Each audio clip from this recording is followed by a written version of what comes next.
Hello नमस्कार दोस्तों, Mehra classes में आप सभी का एक बार से फिर से स्वागत है दोस्तों। और आप सभी को नवरात्रि और दशहरा की हार्दिक हार्दिक शुभकामनाएं। तो दोस्तों, आज मेहरा क्लास के माध्यम से जो नोटिफिकेशन हम लेकर आए हैं वो नोटिफिकेशन आप देख सकते हैं दोस्तों कि मध्य प्रदेश शिक्षा मंडल मध्य प्रदेश भोपाल से आया है, जिसमें अभी फ़िलहाल बोर्ड ने क्या हुआ कि परीक्षा पैटर्न बदल दिया है। जी हाँ दोस्तों, पिछली बार क्या हुआ था कि रेड्यूस सिलेबस हो चुके थे, मतलब सिलेबस में से कुछ 20-30% कम हो चुके थे। फिर इसके बाद 10th के एग्ज़ाम नहीं हुए थे, 12th के एग्ज़ाम भी नहीं हुए थे, डायरेक्ट प्रमोट हो चुके थे।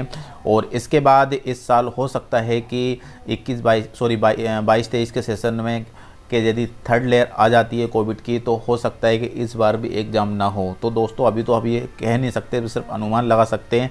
हालांकि बोर्ड ने इस बार जो एग्ज़ाम होने वाला है 22-23 के सेशन में जो परीक्षा पैटर्न था वो अब बदल दिया गया है। अब वो क्या होगा है, तो आप देख सकते हैं कि जो 30 ऑब्जेक्टिव क्वेश्चन आते थे अब उसकी जगह पर 40 क्वेश्चन हो जाएंगे। ठीक है दोस्तों, 40 क्वेश्चन हो जाएंगे, जिससे सभी स्टूडेंट को अच्छा खासा फ़ायदा मिलेगा और इसके बाद वो इजीली अपने पासिंग मार्क्स गेन कर सकते हैं। तो दोस्तों आगे हम इस वीडियो के माध्यम से सारी इन्फॉर्मेशन देंगे। तो दोस्तों आगे बढ़ने से पहले हम आपसे रिक्वेस्ट करना चाहते हैं कि यदि आप हमारे चैनल पर नए हो तो प्लीज़ ज़रूर हमारे चैनल को सब्सक्राइब करना, लाइक करना और हमारी वीडियो आप तक सबसे पहले पहुँचे उसके लिए बेल आइकन पर भी ज़रूर क्लिक कर देना। तो दोस्तों चलते हैं हम आगे की ओर।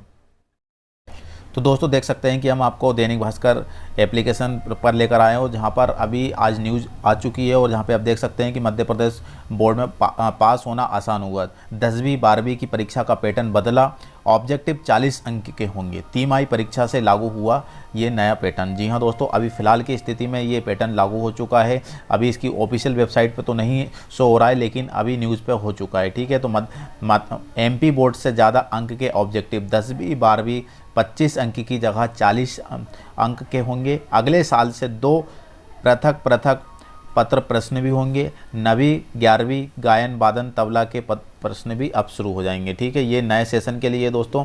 और माध्यमिक शिक्षा मंडल मध्य प्रदेश MP बोर्ड की 10वीं और 12वीं बोर्ड परीक्षा में पास होना और आसान हो गया है। रिजल्ट को बेहतर करने के लिए MP बोर्ड ने सत्र 2021-22 से परीक्षा का पैटर्न बदल दिया है। प्रश्न में अब 40% अंकों के ऑब्जेक्टिव प्रश्न होंगे। पास होने के लिए 33 अंक जरूरी होंगे। और स्कूल शिक्षा मंत्री इंदर सिंह परमार ने ये बताया है कि नई शिक्षा नीति के अनुसार MP बोर्ड की परीक्षाओं के पैटर्न में बदलाव किया गया है। मतलब जो नई शिक्षा लागू हुई है उसके अकॉर्डिंग ये नियम लागू हुआ है। और इसके बाद MP बोर्ड 10वीं और 12वीं के रिजल्ट को सुधारने के लिए कई सालों से प्रयोग कर रहा है। इससे पहले बोर्ड ने 10वीं बेस्ट ऑफ 5 लागू किया था। जैसे कि आपको पता है कि यदि कोई स्टूडेंट बेस्ट ऑफ 5 लेकर आते तो उसके अकॉर्डिंग रिजल्ट तैयार होता था और एक सब्जेक्ट को उसमें से नील करके मानते थे, तो और एक फेल भी हो जाता था तो भी उसको पास मानते थे क्योंकि बेस्ट ऑफ 5 लेते थे उसमें। और यहाँ पे भी बताया कि बेस्ट ऑफ 5 लागू किया था। इसके अगर कोई छात्र एक विषय में फेल भी हो गया हो और अन्य में 5 में पास है तो वह पास माना जाता है। इससे 9वीं और 10वीं के छात्रों के 6 विषयों की परीक्षा होती थी, लेकिन जिन 5 विषयों में सबसे अधिक नंबर आते हैं उन्हीं के आधार पर रिजल्ट तैयार किया जाता था। जैसे कि आपको पता है कि जब होता था, जैसे 6 सब्जेक्ट के बारे में बात करें तो जो 5 सब्जेक्ट रहेंगे, 5 सब्जेक्ट में जो सबसे ज़्यादा नंबर होंगे उसी से रिजल्ट हमारा तैयार हो जाता था और एक जो सब्जेक्ट में सबसे कम नंबर होंगे उसको नहीं मानते थे। ठीक है ना, और यदि बच्चा उसमें फेल भी हो जाता था तो भी बच्चा उसमें पास हो जाता था, क्योंकि रूल्स क्या चल रहा था, बेस्ट ऑफ 5 का। और इसके बाद इस कारण 10वीं के परिणाम में सुधार तो हुआ, लेकिन छात्र 6 की जगह सिर्फ 5 विषयों में रुचि लेने लगे। इससे गणित और अंग्रेजी विषयों में अधिकांश छात्रों से ध्यान देना कम कर दिया। जी हाँ दोस्तों, लेकिन बात ये आती है कि सबसे जो डिफ़िकल्ट सब्जेक्ट पढ़ते हैं स्टूडेंट के लिए वो मैथ्स और इंग्लिश ही पढ़ते हैं। ठीक है, 10th क्लास वालों के लिए और इंग्लिश के। तो दोस्तों जहाँ पे दोनों क्या हुआ कि बेस्ट ऑफ 5 रूल्स तो लागू हो चुका था, लेकिन सभी स्टूडेंट क्या था कि मैथ्स पे ध्यान नहीं दे रहे थे। मैथ्स इतनी ज़रूरी है दोस्तों, इतनी ज़रूरी है कि यदि कोई बच्चा पढ़ता भी है, एजुकेशन आगे बढ़ाता है, जारी रखता है, तो भी उसको मैथ्स की ज़रूरत पड़ती है। यदि वो एजुकेशन छोड़ भी देता है बीच में या फिर कोई भी व्यक्ति नहीं पढ़ पाता है किसी स्थिति के अकॉर्डिंग, तो भी उसको मैथ्स बहुत ज़रूरी होती है। तो मैथ्स तो आना ज़रूरी है, ये हमारे बॉडी का एक पार्ट से समझ लीजिए। तो इसीलिए उन्होंने ये नियम को फिर से बदलाव किया है, क्योंकि मैथ्स पे बिल्कुल ध्यान नहीं दे रहे थे स्टूडेंट।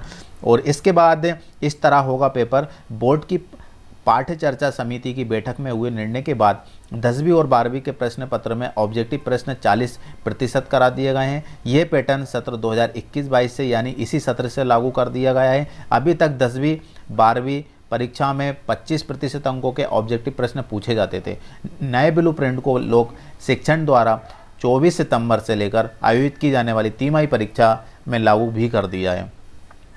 ये रहेगा नया स्वरूप। अब क्या रहेगा कि हाई स्कूल एवं हाई सेकेंडरी स्कूल में मूल्यांकन 80% अंक सैद्धांतिक एवं 20 अंक प्रायोगिक प्रोजेक्ट के लिए रहेंगे। मतलब आपके जो 80 नंबर का आपकी थ्योरी रहेगी वो 20 नंबर की आपके प्रायोगिक, मतलब जो भी एक्सपेरिमेंट होते हैं प्रायोगिक होते हैं उसके 20 नंबर मिलेंगे। हाई सेकेंडरी में मूल्यांकन प्रायोगिक विषयों में 70 अंक से सैद्धांतिक एवं 30 अंक का प्रायोगिक रहेगा। मतलब आपका जो एक्सपेरिमेंट होगा आपका केमिस्ट्री फिजिक्स और केमिस्ट्री फिजिक्स बायोलॉजी का, वो आपका 70 नंबर की थ्योरी रहेगी और 30 नंबर का आपका प्रायोगिक रहेगा।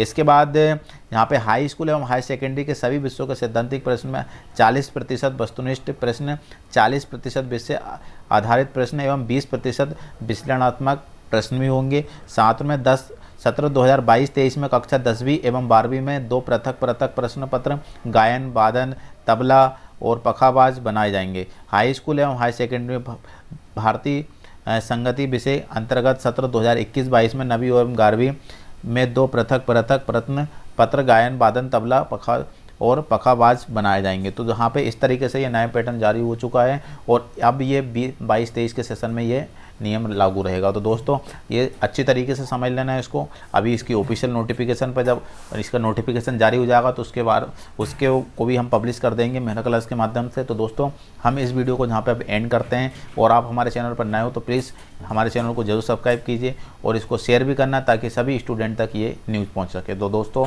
इस वीडियो को यहाँ पर एंड करते हुए एक नए टॉपिक के साथ, एक नए वीडियो के साथ हम फिर से मिलेंगे। जब तक के लिए जय हिंद, वंदे मातरम, भारत माता की जय।